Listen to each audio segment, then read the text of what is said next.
Baik, Assalamualaikum warahmatullahi wabarakatuh. Selamat pagi Mbak Anissa dan sahabat-sahabat di Indonesia gitu ya. Pagi hari ini kita akan bersama-sama dengan Mbak Anissa Widyastuti ya. Widyawati, Pak. Oh, Widyawati Pratama. Widyawati ya, ya Mbak Anissa Widyawati ya. Jadi sebelumnya saya perkenalkan sekilas saja. Jadi Mbak Anissa ini eh, alumni ya dari Auckland University di New Zealand atau Selandia Baru begitu ya.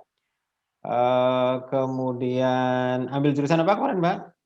Sastra Inggris, English Di sastra Literature. Inggris ya, English Mhm. Literature ya. Ya. Ini saya kira hal yang menarik untuk kita bahas gitu ya, atau kita sekedar sharing saja sih sebenarnya. Jadi latar belakangnya begini, Mbak Anissa, diskusi ini yang ringan-ringan saja begitu, fungsinya ingin memotivasi kepada teman-teman mahasiswa S1, mungkin juga S2, mungkin juga orang tua juga gitu dari anak-anak SMA gitu ya. Biar memiliki semangat juang lah gitu untuk meningkatkan pendidikan gitu ya setinggi-tingginya, dan tidak ada hal yang tidak mungkin begitu ya di dalam kehidupan kita selama kita mau berusaha. Nah, saya pernah jadi kaprodi, pernah jadi kepala pusat bahasa. Jadi kepala pusat bahasa itu sekitar ya 10 tahun lah gitu. Kemudian jadi kaprodi cuma sebentar kemarin, 1 tahun 2 bulanan, kemudian saya sekarang wakil dekan. Nah, selama saya jabat itu saya menemukan banyak hal gitu ya, yang sebenarnya menggelitik pemikiran saya, dan juga saya sepertinya harus melakukan sesuatu lah gitu. Karena apa? Karena saya melihat gitu ya, mahasiswa sekarang itu jauh berbeda gitu ya dengan zaman saya dulu gitu ya. Jadi, zaman saya kuliah itu mahasiswa itu benar-benar berjuang luar biasa untuk mendapatkan nilai, dan tidak berani komplain gitu ya, kalaupun nilainya kurang ya sudah mungkin itu kemampuan saya. Tapi sekarang gitu ya, saya waktu pulang dari Australia 5 tahun ya tidak ngajar kurang lebih, kemudian pulang ngajar, ada mahasiswa itu banyak komplain karena dapat nilai B. Itu kan sesuatu yang aneh menurut saya, mereka sudah dapat nilai B tapi komplain. Sementara saya itu waktu jadi aktivis mahasiswa, jadi mahasiswa pernah dapat nilai bukan E bahasa Inggris loh ya, benar-benar tidak lulus gitu ya. Tapi saya tidak pernah berani komplain sama sekali kepada dosen saya. Dan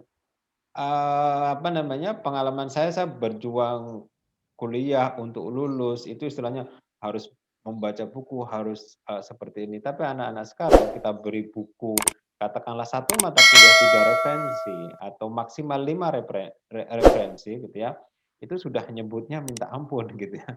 Nah, mudah-mudahan nanti dengan semakin banyak gitu ya cerita dari teman-teman yang pernah kuliah di luar negeri, tahu bagaimana perjuangannya yang luar biasa, kalau tidak lulus ya tidak lulus gitu ya. Dan tidak ada, saya yakin di tempat Mbak Anissa juga di New Zealand tidak ada mahasiswa yang sampai berani komplain karena tidak lulus gitu ya. Kecuali kalau memang dosen itu melakukan kecurangan ya, tapi itu kan bisa dibuktikan dengan academic record yang dilakukan oleh mahasiswa. Nah, oke, Mbak Anissa, sebagai intro, mungkin ini penting juga gitu. Tolong diceritakan dulu ini masalah background pendidikan Mbak Anissa ini. Mungkin dari SD-nya, SMP, SMA dari mana begitu. Kemudian kok Mhm. bisa sampai di New Zealand. Silakan Mbak Mhm, Anissa. iya iya, makasih Pak Wajidan. Jadi, saya itu oke, mungkin teman-teman semua tadi seperti Pak Wajidan sudah kenalkan, nama saya Anissa. Saya sekarang tinggalnya di Semarang, aslinya Semarang, saya sejak kecil di Semarang, sekarang juga masih di Semarang. Nah, dulu itu saya dari SD sekolah semuanya di Semarang semua. Terus, kuliah pun saya juga di Semarang, di UNES, Universitas Negeri Semarang. Dulu saya ambil, sastra Inggris juga.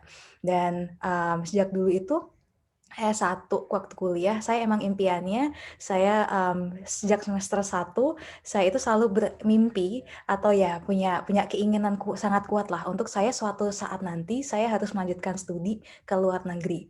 seperti itu. Nah, alhamdulillahnya itu tercapai gitu. Untuk S2-nya saya alhamdulillah dapat beasiswa LPDP ke New Zealand untuk dan ya untuk studi di University of Auckland di New Zealand alhamdulillahnya. Dan saya juga ambil sastra Inggris juga, English Literature di UOA atau University of Auckland. Dan mungkin untuk beberapa, bahkan dulu saya pun ketika di New Zealand ada yang aneh gitu, kenapa kok ambilnya English Literature? Itu suatu jurusan yang agak asing gitu di Ah, telinga orang.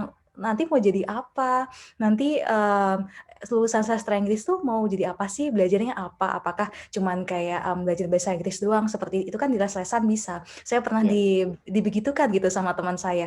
Kok kamu ya, ambil sastra Inggris sih? Sastra Inggris sih belajar di LIA aja kan bisa belajar bahasa Inggris seperti itu. Banyak ya, saya dapat pertanyaan-pertanyaan seperti itu. Kenapa ambil English Literature? S1-nya English Literature, terus udah tahu gitu, dilanjutin pula ke S2-nya English Literature lagi. Nah, saya sering sih dapat pertanyaan-pertanyaan seperti itu, dan alhamdulillahnya saya nyaman gitu untuk belajar English Literature, dan saya yakin apa ya, ilmu yang saya dapat di S1, S2-nya dengan English Literature itu bermanfaat gitu untuk kedepannya. Untuk kayak seperti Pak Wajidan bilang, untuk teman-teman ya, mahasiswa, untuk kedepannya apa ya, kemajuan bangsa gitu. Karena kan nggak hanya hal-hal yang exact seperti science dan lain-lain, bahkan English Literature, kesastraan itu juga sesuatu yang penting gitu dalam hmm, pendidikannya young generation gitu sih Pak. Jadi ya. alhamdulillahnya sekarang setelah lulus S2 dari University of Auckland, saya bisa mengaplikasikan mungkin sebelum secara akademik mungkin ya, karena kan saya belum mengajar di universitas, tapi Ya. saya alhamdulillahnya sudah bisa mengaplikasikan apa yang saya pelajarin gitu di S1 dan S2 untuk belajar English Literature gitu. Gitu Ya. ceritanya Pak. Mungkin itu sedikit tentang saya. Ya, ya, Iya. ya, ya, ya. Itu Mhm. menarik saya kira. Jadi Iya. ya memang banyak juga pertanyaan gitu ke apa namanya ke saya sebagai dosen, sebagai apa namanya dulu waktu mau kuliah juga gitu ya tentang kenapa kok sastra Inggris begitu. Tapi Mhm. sekarang sastra Inggris sudah semakin populer saya kira Mbak, karena Iya. apa namanya di kampus saya dan mungkin juga di kampus-kampus lain gitu ya. Sekarang ini jurusan sastra Inggris jumlah pendaftar gitu ya, itu jauh lebih banyak daripada yang pendidikan bahasa Inggris. Ya, Mhm. karena memang sekarang untuk menjadi guru negeri pun gitu ya, PNS pun gitu ya, itu tidak mempersyaratkan dari pendidikan gitu kan, tapi bisa dari sastra Inggris. Makanya peluang kerja di program studi sastra Inggris itu jauh lebih luas gitu ya. Bahkan ada yang jadi diplomat seperti tadi saya katakan gitu Mas Aris Sigit itu ya. Kemudian di perusahaan lain lebih lebih lebih terbuka gitu. Jadi bukan hanya, apa namanya, untuk keguruan saja.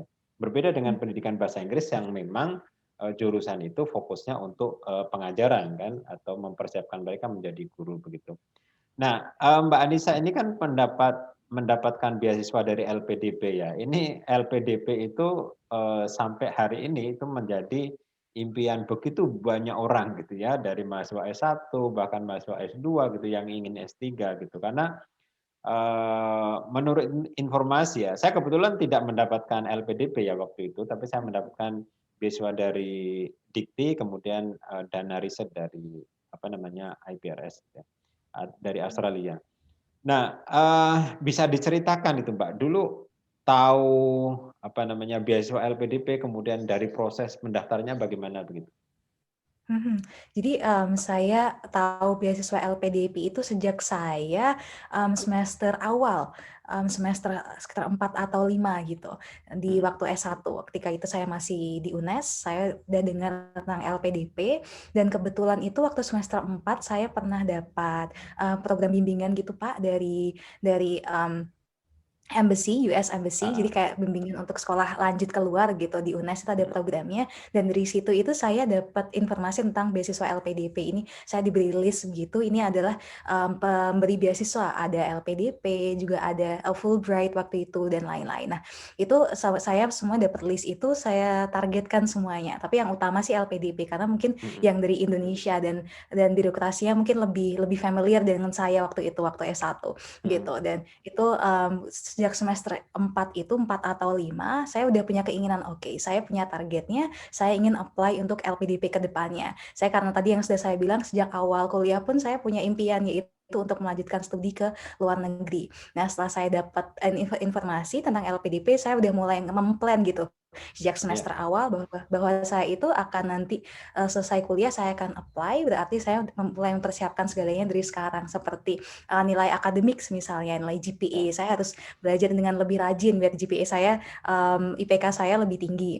Kemudian saya juga mulai lihat-lihat IELTS gitu, walaupun saya belum Hmm. belajar banget, tapi saya mulai memfamiliarkan diri dengan IELTS gitu, dan juga membangun koneksi dengan dosen dan juga dengan teman-teman lain yang mungkin kakak kelas yang dapat LPDP juga, saya cari informasi begitu.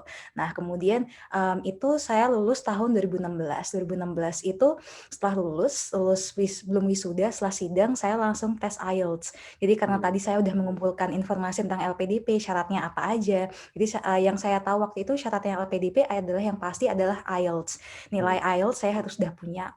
Dan kemudian ada essay, kemudian LOA atau Letter of Acceptance. LOA waktu itu masih optional sih, masih waktu LPDP saat itu masih boleh dapat, maksudnya udah ada boleh daftar, kalau belum ada juga nggak apa-apa daftar. Tapi yang pasti waktu itu adalah nilai IELTS, terus kemudian essay atau rencana studi. Kemudian yang selanjutnya ada persyaratan lainnya seperti ijazah dan lain-lain. Nah, tahun 2016 itu setelah saya lulus, saya udah merasa pede gitu, pede dengan diri saya karena GPA saya waktu itu saya merasa kayak udah lumayan. Kemudian syarat-syarat lainnya seperti essay dan surat rekomendasi, letter of recommendation dari siapapun waktu itu, saya dari dosen saya dan juga dari rektornya UNES karena saya kebetulan waktu itu kerja juga di UNES waktu skripsian, saya juga sambil kerja di UNES juga. Jadi saya udah mengumpulkan letter of recommendation dan kemudian essay rencana studi karena saya udah research tentang jurusannya dan lain-lain. Terus kemudian yang 2016 itu setelah lulus saya langsung tes IELTS gitu. Jadi Oh tes ya, tes IELTS itu IELTS skornya minimal berapa itu Mbak di LPDP? skornya itu minimal 6,5 untuk daftar ke LPDP luar negeri. 6,5 waktu 6,5 itu. ya. Ya, kalau yang dalam negeri 6, tapi kalau yang luar negeri 6,5. Nah, itu Ya, ya. saya nah, itu 2016 itu saya langsung sekarang saya udah nabung, saya udah dan lain-lain, saya langsung tes IELTS dan alhamdulillahnya saya memenuhi kriteria minimal 6,5 itu. Alhamdulillahnya, dan nilai IELTS saya itu langsung saya gunakan untuk mendaftar LPDP dan juga untuk mencari LOA atau mendaftar ke universitas gitu saat Ya. itu. Banyak yang saya apply universitas dan alhamdulillah dapat beberapa LOA gitu. Ya, Jadi kalau di Australia untuk S3 kemarin saya kan 6,5 tidak boleh ada nilai 6, tapi di sana nanti harus di-upgrade lagi kan. Itu ada syarat juga minimal tidak boleh ada nilai di bawah 6 gitu ya. Untuk LPDP Pak, kalau Ah, LPDP minimal ada nggak apa-apa 6. Jadi oh overall gitu. itu 6,5, tapi Hmm. untuk each skill-nya, setiap skill-nya itu 6 boleh gitu. Ya, tapi Tid- mungkin syarat itu akan berbeda dengan universitas seperti yang tadi Pak Wajiran hmm. sampaikan Ya, gitu. ya, ya, oke. Mhm. Nah, terkait dengan essay ini, essay-nya berapa halaman atau berapa kata? Kalau dulu itu ada 2 macam essay Pak untuk LPDP. Itu Hmm. waktu saya dulu ya, Hmm. 2016, sepertinya sekarang lebih beda lagi. Sekarang namanya proposal. Jadi dulu itu Hmm. ada dua macam essay. Yang pertama itu motivation, seperti motivation dan juga pas background lah, seperti saya menceritakan saya itu siapa, pengalaman saya apa aja. Itu yang essay yang pertama. Essay yang kedua itu tentang rencana studi. Setelah saya diterima LPDP, saya itu studinya ngapain aja, jurusannya, kemudian mata kuliahnya apa aja, nanti tesisnya mau tentang apa. Nah, itu ada 2 macam essay waktu itu. Jadi yang pertama itu rencana studi dan juga yang kedua motivation. Nah, itu tahun 2016. Tapi sepertinya kalau sekarang semua jadi di satu namanya proposal di LPDP itu. Jadi semua rencana studi itu dan juga motivation tadi jadi satu. Jadi seperti ya kita bikin proposal untuk mungkin tesis atau mungkin skripsi begitu ya. Jadi Hmm. jadi satu, jadi nggak dibagi dua seperti dulu Oh ya. gitu. Jadi Oh ya, Mbak isinya Mbak ya Anissa kan itu waktu ngambil di Auckland Uni ya, itu ya. master by research atau coursework ya? Coursework waktu itu. Oh ya, Iya. bisa Iya. diceritakan itu Mbak, perbedaannya Mhm, coursework, apa namanya, master by coursework dan kalau riset mhm. saya tahu ya, tapi mungkin nanti, Mhm.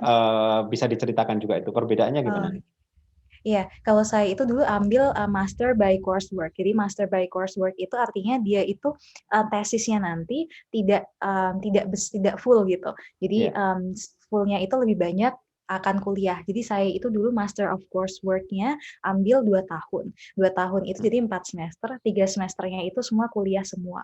Jadi iya, seperti anak kuliah mungkin S1 mungkin ya. Jadi, iya, per minggu itu nanti ada masuk ke kelas, kemudian dapat tugas, essay, dan lain-lain. Nah, sedangkan mhm, semester terakhir itu digunakan untuk dissertation. Jadi kalau mungkin di S2 di Indonesia kita lebih lebih familiar dengan tesis mungkin ya. Nah, sedangkan mhm, dissertation yang di tempat saya itu maksudnya adalah tesis yang lebih kecil gitu, namanya dissertation. Itu mhm. hanya 1 semester. Kalau Master of Research itu tesis biasanya, word count-nya sampai 12.000, 120.000 apa ya, apa 100.000 maaf saya lupa.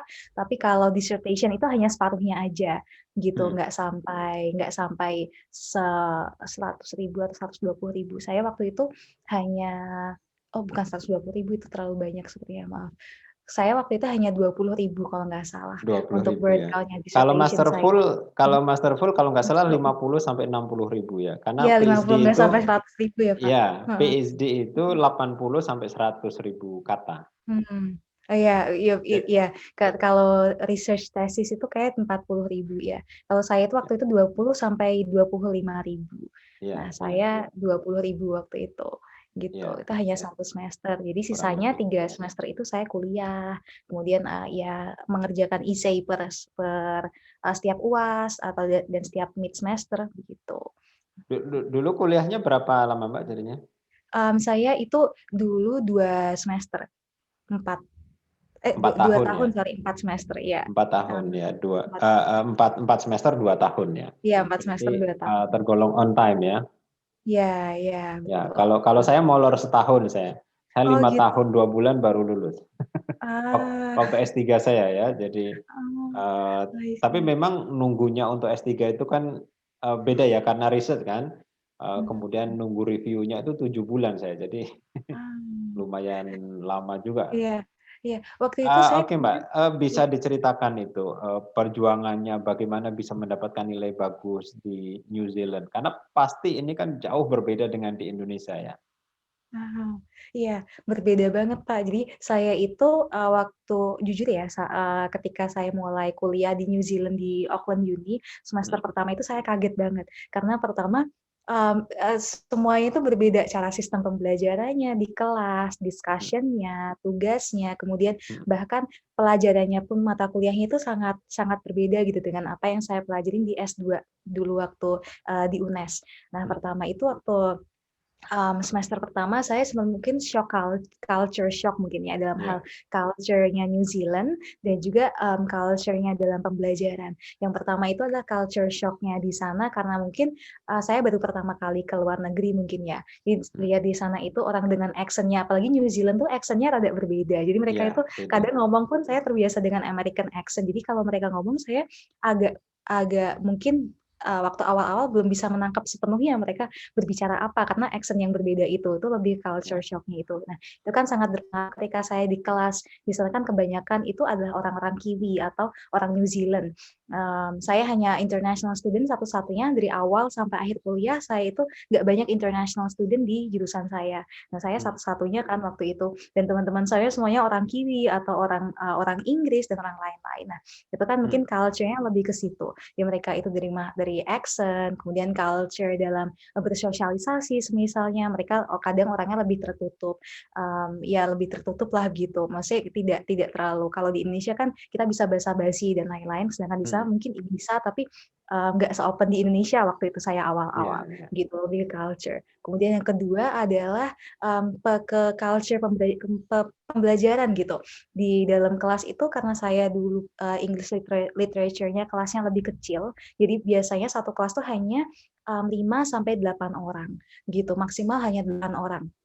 di kelas. Jadi kan emang small small class gitu. Mhm Jadi, discussion-nya dan lain-lain itu sangat kita lebih intens. Sedangkan, mhm saya itu, jujur waktu S1 saya sering discussion tapi tidak pernah seintens itu gitu, dalam dalam mhm hal critical thinking dan lain-lain. Jadi waktu semester awal, di kelas yang kecil waktu itu saya waktu semester awal hanya maksimal kayak 7 orang di kelas. Jadi, discussion-nya pun, sangat intens dan setiap kelas tuh saya sampai 3 jam di kelas. Untuk mhm. satu mata kuliah.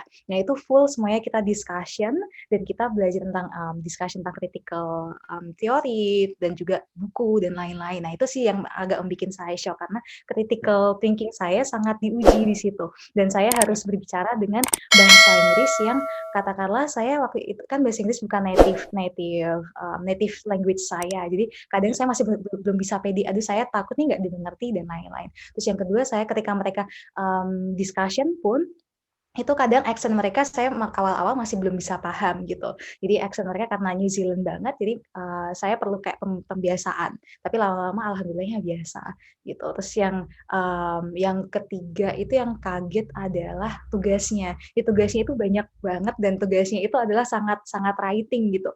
Jadi Mhm. writing-nya itu sangat dituntut untuk baca dan writing. Jadi kita harus selalu membaca banyak biar bisa menimbulkan atau menciptakan tulisan yang bagus begitu kan. Sedangkan saya dulu Ya. waktu S1 di UNES mungkin, mmm, bukunya tidak sebanyak itu yang dibaca, hanya mungkin satu atau 2 buku untuk menghasilkan satu tulisan yang katakanlah berapa ribu kata. Tapi ketika di New Zealand itu tugas saya benar-benar harus membaca banyak jurnal, buku, dan lain-lain dan semua kata yang saya ucapkan itu harus benar-benar based on truth gitu, Ya. berdasarkan buku atau jurnal. Saya nggak bisa kalau di UNES dulu mungkin saya masih atau S1 namanya mungkin anak S1 saya masih bisa interpretasi atas saya sendiri. Tapi waktu S2 itu nggak bisa saya interpretasi itu harus ada base-nya di situ jurnal atau Ya. buku dan lain-lain. Nah itu agak shock-nya di situ awal-awal semester awal. Alhamdulillahnya semester 2, 3, 4 saya udah bisa terbiasa, udah mulai familiar dengan aksennya, saya udah bisa pede dengan speaking saya, dengan bahasa Inggris saya, dan saya critical thinking-nya alhamdulillahnya juga udah bisa um, terbiasa dengan itu discussion yang intens, yang dengan grup kecil, small group seperti itu, alhamdulillahnya saya bisa sampai semester akhir pun saya bisa bertahan gitu. Dan alhamdulillahnya GPA saya pun, mmm masih bisa saya kontrol, masih tidak fail gitu, gitu Ya. Pak. Jadi Ya. tantangannya itu. Mhm. Nah, ini dari sistem pengajarannya, Mbak. Kalau kalau sistem penilaiannya gimana itu? Mhm. Istilahnya keketatan, artinya apa ya, cara dosen memberikan feedback, cara dosen memberi penilaian dan lain-lain. Itu Mhm. bagaimana di sana? Kalau dosen memberikan feedback itu dulu sangat mungkin karena kita small group ya, jadi, Ya. dosen itu sangat sangat intens, maksudnya kontaknya itu dengan student, apalagi dengan saya dulu itu sangat dekat, jadi memberikan feedback itu selalu personal gitu. Jadi Mhm untuk discussion di kelas pun, kita discussion itu ya seperti tadi sangat intensif, jadi dia itu memberi feedback kalau misalnya saya ada kesalahan untuk discussion dan lain-lain, feedback itu langsung diberikan di kelas itu. Atau beliau itu dosennya mau memberikan sanggahan atau apa, langsung gitu ke saya. Dan juga ya dan feedback itu selalu membangun. Begitu juga dengan essay. Di essay itu kalau saya mau mengumpulkan essay, tugas dan lain-lain, feedback itu bisa panjang sekali. Jadi bisa banyak dan semua inputnya itu sangat sangat, ya sangat membantu gitu untuk menulis saya, ya tugas saya selanjutnya. Dan dosennya itu juga untuk masalah feedback dan, bantuan gitu ya, itu sangat terbuka kapanpun. Misalnya saya ada kesulitan dengan, mengerjakan tugas dan lain, saya email, "Saya ada kesulitan dengan ini," dan itu, alhamdulillahnya dulu saya dapat dosen yang langsung membalas. Jadi saya dibantu, "Oh, untuk mengerjakan ini kamu bingungnya ini," mmm, beliau-beliau itu malah memberikan, masukan untuk saya, "Kamu biar lebih mudah menulisnya, atau biar lebih mudah untuk melanjutkan discussion, kamu perlu untuk membaca buku ini," semisalnya, "atau kamu perlu memikirkan tentang pertanyaan ini," semisalnya seperti itu sih, untuk feedback-nya dan juga ya ya. masukannya dari dosen. Oke. Iya. Oke, Mhm. Mbak Anissa, bisa diceritakan itu bagaimana, apa ya, strategi belajarnya gitu sampai bisa mengikuti apa, sistem perkuliahan yang begitu ketat. Saya kira sangat ketat itu ya, berbeda jauh dengan di Indonesia. Nah, itu strategi belajarnya gimana selama di sana? Mhm. Kalau saya dulu benar-benar strategi belajarnya adalah banyak membaca. Di setiap hari itu saya selalu mengalokasikan waktu dari siang sampai sore itu untuk membaca jurnal dan buku yang perlu saya baca. Apalagi di sana itu untuk setiap kuliah satu makul gitu, saya setiap minggu itu selalu membaca satu buku. Jadi, bukunya dia itu yang di-assign seminggu itu satu buku. Jadi kalau saya seminggu ada 2 mata kuliah, berarti saya harus membaca 2 buku dalam satu minggu. Itu belum belum termasuk dengan jurnalnya, jurnal yang lain-lain, jurnal atau ya tambahan lah gitu untuk saya baca. Jadi saya biasanya itu dari siang sampai sore itu saya harus banget membaca buku dan saya selalu target tergantung ketebalan buku dan juga, berapa jumlah jurnal yang saya baca. Jadi kalau misal dalam dalam waktu seminggu itu saya memerlukan untuk membaca 2 buku dan juga 10 jurnal semisalnya, berarti sehari saya, tak punya target sekian halaman. Nah, itu kalau saya ada tugas esai dan lain-lain, biasanya itu kalau dekat sama UAS dan juga mid mid semester, saya malamnya biasanya karena kan saya, anaknya lebih, nyaman nulis waktu dulu itu nugas dari sore Mhm, sampai malam untuk ngetik gitu. Jadi saya cari, waktu saya nyamannya kapan untuk mengetik. Nah, biasanya itu kalau dari siang sampai sore saya membaca buku, sore sampai malam biasanya saya mengetik gitu. Nah, gitu sih Pak strateginya. Jadi saya itu mengalokasikan waktu untuk banyak membaca dan juga banyak banyak menulis dan ya, saya, jadwalin semuanya. Jadi hari mhm, ini saya membaca buku ini, hari ini, dan juga jurnal ini semisalnya. Jadi dalam waktu seminggu itu saya harus bisa menyelesaikan semuanya yang saya baca dan saya masuk ke kelas tuh saya harus sudah membaca semua, buku dan juga jurnal yang diharuskan. Jadi ketika discussion saya itu nggak kosong gitu, nggak, ya, dan saya bisa mengikuti teman-teman yang lain, keep up dengan semua teman-teman, gitu. ya, Alhamdulillahnya bisa terbiasa dengan gaya gaya belajar itu sih dari awal sampai akhir. ya, Mhm, ya. Nah, itu mhm. kan untungnya kalau di kuliah di luar negeri itu kan, apa ya, kita mendapatkan referensi yang paling up to date itu sangat gampang, karena semuanya gratis di kampus, Mbak, ya. Iya, Termasuk jurnal, kita bisa download, bisa macam-macam di situ dan itu semuanya gratis gitu. Ini, saya kira, jauh berbeda dengan di Indonesia. Ketika kita menemukan judulnya ini gitu ya, referensinya, baru gitu ya, tapi kalau pas kita mau download kita nggak bisa, kita hanya bisa baca, abstrak. Tapi kalau di New Zealand, di Australia saya kira, kayak kalau tidak salah di Australia sama New Zealand itu sama, sistem karena kalau waktu saya S3 di Australia itu, saya bisa pinjam buku itu seluruh Australia dan New Zealand. Saya bahkan sering itu ada beberapa buku yang tidak ada di Australia, itu dikirim dari New Zealand, dan itu tidak lebih dari 5 hari. Jadi tidak itu dan semua jurnal udah jelas kita bisa, download, via website-nya kampus begitu ya, atau website library-nya kampus begitu. Nah itu saya kira, sangat sangat menarik. Nah kelebihannya juga itu mungkin di tempat Mbak Anissa sama ya, itu perpus itu buka 24 jam. Jadi kita bisa ke perpustakaan itu 24 jam. Bagaimana itu Mbak? Pengalaman mhm. menggunakan perpustakaan di New Zealand gimana? Di Auckland itu, Auckland Uni? Iya, iya lengkap banget seperti yang tadi Pak Wajidan, sampaikan, jadi semuanya itu 24 jam itu yang online Pak, kalau yang tempat saya Open Uni. Tapi untuk Mhm, kampusnya tengah malam kalau nggak salah jam 12 itu udah tutup, jadi mhm, anak-anaknya diminta untuk pulang, tapi nanti pagi jam 7 mereka udah buka lagi untuk kampusnya bisa, kembali belajar gitu. Tapi mhm, emang untuk kemudahannya aksesnya itu sangat sangat mudah lah. Jadi ada jurnal apapun saya bisa search di library-nya kampus. Kalaupun itu nggak ada, saya bisa minta tolong untuk librarian-nya, atau yang megang jurusan saya lah di kampus itu biasanya ada seperti librarian yang megang jurusan saya secara khusus. Saya bisa minta dia untuk bantu, "Saya butuh jurnal ini, tolong dong carikan," gitu. Jadi sangat mudah sih semua aksesnya. Jadi ya, tinggal hanya klik saja di library atau mhm, kalaupun ada buku fisiknya, saya tinggal ke kampus, tapi saya cek dulu di website, apakah dia mhm, available di kampus atau dipinjam sama orang. Kalau misalnya itu available, saya langsung ke kampus jalan, ke perpus untuk pinjam. Kalaupun itu, mhm, unavailable atau sedang dipinjam, saya bisa, mmm pinjam tapi, request untuk setelah nanti yang peminjam itu selesai saya ya gitu. Dan saya juga, tadi yang kayak Pak Wajidan bilang, pas beberapa kali pinjam dikirim bukunya dari New Zealand, saya pun begitu Pak dulu.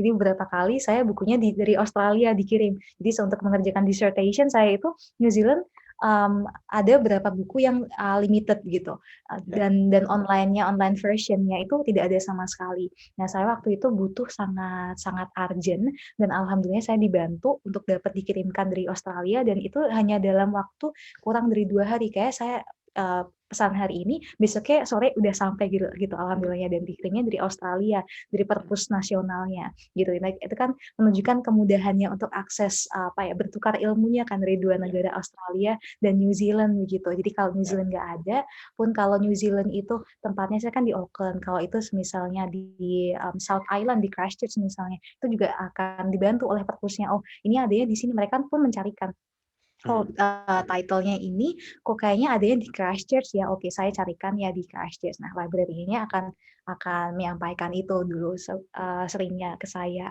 gitu. Kalaupun itu nggak ada sama sekali, semisalnya itu misalnya harus, mmm, atau buku version itu nggak ada, saya pernah sih seperti itu. Itu mereka, refer atau recommend judul lain yang hampir sama seperti ini gitu. Library-nya sangat membantu sih waktu itu, Mhm. gitu. Dan ya kemudahan aksesnya untuk informasi, jurnal, buku dan lain-lain memang sangat sangat sangat apa ya, sangat mudah gitu dan sangat luas kalau di luar negeri, di New Zealand dan Australia pada khususnya, gitu. Ya, ya, ya. Mhm, Oh mhm, ya, fungsi library itu juga bagi mungkin sahabat-sahabat, mau tahu juga gitu ya tentang jadi library itu bukan sekedar untuk meminjam buku, tapi kalau di luar negeri itu biasanya ada layanan namanya language advisor ya, jadi mhm, konsultan bahasa lah gitu. Pernah mhm. pernah mengalami itu, merasakan servis untuk layanan bahasa, konsultan bahasa, Mbak Mhm, Anissa? kalau di Auckland waktu itu bukan konsultan bahasa tapi langsung Mhm. ke librarian-nya, Pak. Jadi, Oh, saya librarian. bisa librarian jadi kalau saya minta, informasi tentang proofreader atau translator dan lain-lain mereka akan membantu misalnya mereka oke proofreader-nya dari, kampus merekomendasikan namanya ini, kamu bisa menghubungi sendiri, gitu dulu Mhm. biasanya. Dan kalau saya ingin berkonsultasi tentang bahasa saya, misalnya saya ingin minta tolong, ajarin atau discussions misalnya untuk latihan Mhm. speaking dan lain-lain itu ada badannya sendiri language, saya lupa namanya tapi mereka ada kayak, department sendiri untuk membantu mahasiswa Mhm. internasional untuk bisa, bercakap bahasa, dengan lancar gitu. Dan juga mereka juga biasanya bantu untuk proofreading, editing, dan lain-lain. Jadi, nah Mhm. saya dulu, pernah ikut kegiatannya itu di, language department-nya itu, tapi saya lupa namanya, itu Mhm. pernah, tapi, tidak untuk proofreading sih, jadi kayak Mhm. discussion, saya pernah datang untuk discussion. Awal-awal dulu, jadi awal-awal saya pengen nih, familiar dengan aksennya mereka. Jadi saya juga ingin lebih lancar untuk speaking-nya, jadi saya pernah datang sekali dan itu, kita kayak forum gitu, Pak, Mhm. forum, jadi ada teman-teman lain international student juga ada native speaker. Nah, kita dipasangkan saya dengan salah satu native speaker, kita akan, ngobrol gitu. Nah, itu untuk melatih speaking sama, listening saya aja. Mhm, Iya, iya, iya. gitu. Mhm, Ya, itu saya kira penting banget itu karena, apa mhm, namanya, dan itu belum belum pernah, kita temui di Indonesia saya kira di kampus manapun termasuk di UGM waktu saya kuliah S2 gitu ya. Kita jadi bingung sendiri, tapi kalau di luar negeri sebenarnya gitu ya, meskipun standar mereka sangat tinggi gitu ya, tapi mereka benar-benar memfasilitasi gitu ya untuk, mahasiswa asing gitu ya. Dan di library itu ya, menurut pengalaman saya gitu ya, jadi selain ya minjem buku, begitu banyak kalau S3 kebetulan saya bisa pinjam itu sampai 50 buku dan selama 3 bulan. Kecuali on recall ya, kalau ada itu bisa gantian kan gitu, jadi bisa dikembalikan tapi nanti bisa dipinjam lagi dan itu, seluruh Australia dan New Zealand. Terus kemudian yang kedua, kelebihannya juga di perpustakaan yaitu tadi bisa, apa namanya, konsultasi atau cari teman diskusilah gitu, untuk meningkatkan kemampuan bahasa Inggris. Kalau S3 itu diberi pelayanan, apa ya, sejenis apa ya, untuk mengevaluasi tulisan kita, cara berpikir kita, dan lain sebagainya untuk mahasiswa internasional, itu di tempat saya. Kemudian kalau di tempat saya itu, perpus itu buka 24 jam. Jadi, saya pernah itu waktu anak saya lahir di bulan Agustus, di musim dingin, itu kan saya punya balita 2, itu saya ke perpus itu mulai jam 2 pagi, dini hari, Mbak. Jadi pagi-pagi itu sudah di perpus, sampai jam 9, nanti jam 9 perkiraan anak saya sudah pada bangun, saya baru pulang, ngomong anak dan perjuangannya itu luar biasa. Tapi ya Oh, untungnya sangat dibantu dengan, perpustakaan yang bisa diakses 24 jam, gitu. hmm, Memang petugasnya, petugas administratifnya nggak ada, tapi kita punya, kartu untuk membuka itu, dan perpus itu memang benar-benar hidup 24 jam karena banyak mahasiswa internasional toh, terutama dari Cina, Arab Saudi, Pakistan, dan lain-lain. Jadi, 5 lantai perpustakaan itu kadang lantai 2 itu Chinese community, lantai 3 itu biasanya Arab, Malaysia, Indonesia, jadi satu yang atasnya lagi jadi mereka sudah seperti apa ya namanya, ya kayak pasar malam lah, jadi perpus itu tidak pernah mati. Nah itu salah satu kelebihan, kuliah di luar negeri. Saya kira, mungkin hampir sama, tapi karena Mbak Anissa bukan research student atau bukan PhD, mungkin berbeda ya, ritme ritme belajarnya mungkin Mbak Anissa lebih cenderung ke pagi sampai siang, tapi biasanya kalau mahasiswa PhD atau research student itu akan lebih banyak sore sampai malam. Karena hampir semua waktu itu untuk research student itu dihabiskan di perpustakaan atau di, lab, laboratorium ya, seperti itu. Yang apa namanya, selama ini, saya lihat di kampus-kampus di Australia. Nah, Mbak Anissa, ini, untuk memotivasi teman-teman nih, mungkin, tips-tipsnya gimana biar bisa dapat beasiswa, kemudian bisa lulus tepat waktu, mungkin bisa disampaikan gimana yang harus mereka mhm. lakukan gitu ya? Iya, kalau dari saya yang pertama adalah semuanya untuk dapat beasiswa adalah dipersiapkan gitu, Pak, karena Ya. kan untuk beasiswa itu, bagi saya, it's a long journey. Jadi bukan sesuatu yang instan yang, "Oke, saya pengen daftar beasiswa nih besok, oke saya daftar." Jadi itu Ya. mungkin tidak bisa seperti itu. Jadi beasiswa itu harus dipersiapkan dalam jangka waktu lama, paling tidak ya setahun lah. Yang pertama adalah untuk, bahasanya, untuk, Mhm, seperti IELTS, TOEFL, dan lain-lain. Itu mhm, kan butuh persiapan. Selain untuk persiapan finansial, juga persiapan kita untuk, belajarnya juga, itu kan butuh waktu. Terus kemudian mhm, yang perlu dipersiapkan adalah seperti, esei, kemudian surat rekomendasi dan lain-lain itu kan bukan sesuatu yang kita tiba-tiba, minta ke dosen atau apa gitu, sedangkan itu kan harus mhm, dipersiapkan dalam jangka waktu lama, kita nggak bisa mendadak ke dosen dan lain-lain. Juga yang iya, ketiga adalah tentang persiapan kita sendiri untuk riset selama ini. Jadi, kalau saya sih dari awal emang, untuk beasiswa saya persiapkan dari awal banget. Yang pertama adalah untuk GPA saya biar dapat IPK tinggi. mhm, Jadi ketika nanti, apply ke universitas itu atau, ke beasiswa, saya bisa lebih pede gitu karena IPK saya lumayan nih, saya lumayan tinggi gitu dan, untuk yang memilih kan juga akan melihat, oke dia IPK-nya secara akademik dia bagus. Terus saya prinsipnya seperti itu sih, saya siapkan dari awal, semester awal GPA saya harus, mhm, tinggi, kalaupun nggak tinggi mungkin ya saya berusaha sebaik mungkin biar saya bisa dapat bagus, mungkin seperti itu. minimal Kemudian yang 3 lah kedua ya? ada ya, gimana, Minimal Pak? 3 mungkin ya? Ya Minimal minimal sekali 3 ya, gitu. minimal sekali Iya, ya. karena kan kalau di LPDP juga minimal 3,25.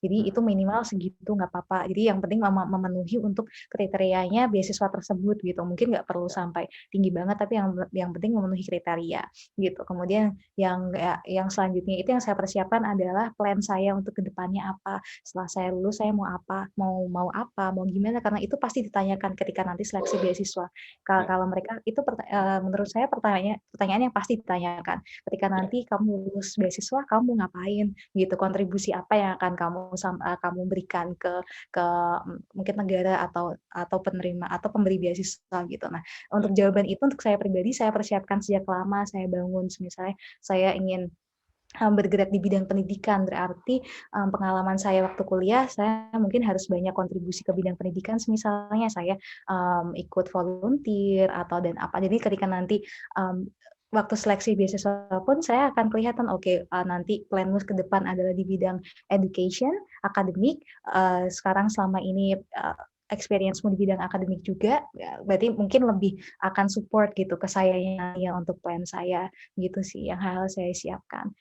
Dan ya alhamdulillahnya sekarang emang mungkin sekarang karena saya udah lulus mungkin ya, jadi persiapan itu alhamdulillah sudah semuanya sudah terpenuhi persiapan tentang saya sejak S1 sampai S2 ini. Ya, ya. Mhm. Ada Mhm. rencana Mbak atau planning untuk cari beasiswa untuk S3 begitu? Mhm, iya saya sekarang, lihat-lihat planning sih untuk beasiswa S3. Sekarang saya pengennya kalau, mungkin Australia atau New Zealand lagi untuk S3-nya, dan rencananya saya juga masih ambil sastra gitu, literature. Ya, ya, ya. Mhm. Ya, karena, Mhm. linearitas itu sebenarnya penting, meskipun nggak penting-penting amat, tapi sebenarnya penting ya, karena nanti kaitannya dengan profesi dan lain-lain gitu ya, itu linearitas sangat perlu dan juga kaitannya dengan apa namanya, kompetensi kan, kemampuan itu. Mhm. Baik Mbak Anissa, saya kira kita sudah, hampir 1 jam ya, Mhm. ngobrol tentang apa namanya, beasiswa, tentang strategi belajar dan lain-lain. Mudah-mudahan yang sedikit ini bisa menginspirasilah teman-teman yang sedang berjuang untuk cari beasiswa dan juga teman-teman mahasiswa biar apa ya, spirit mereka itu lebih apa ya, lebih kuatlah gitu untuk merubah hidup. Karena nasib kita gitu ya, apa namanya, kita hanya bisa merubah kondisi kita itu salah satunya yang paling mungkin itu adalah, apa namanya, kalau sebagai mahasiswa itu ya dari pendidikan lah gitu untuk, merubah posisi dari katakanlah, biasa-biasa menjadi luar biasa itu salah satunya dengan pendidikan ini. Terima kasih Mbak Anissa.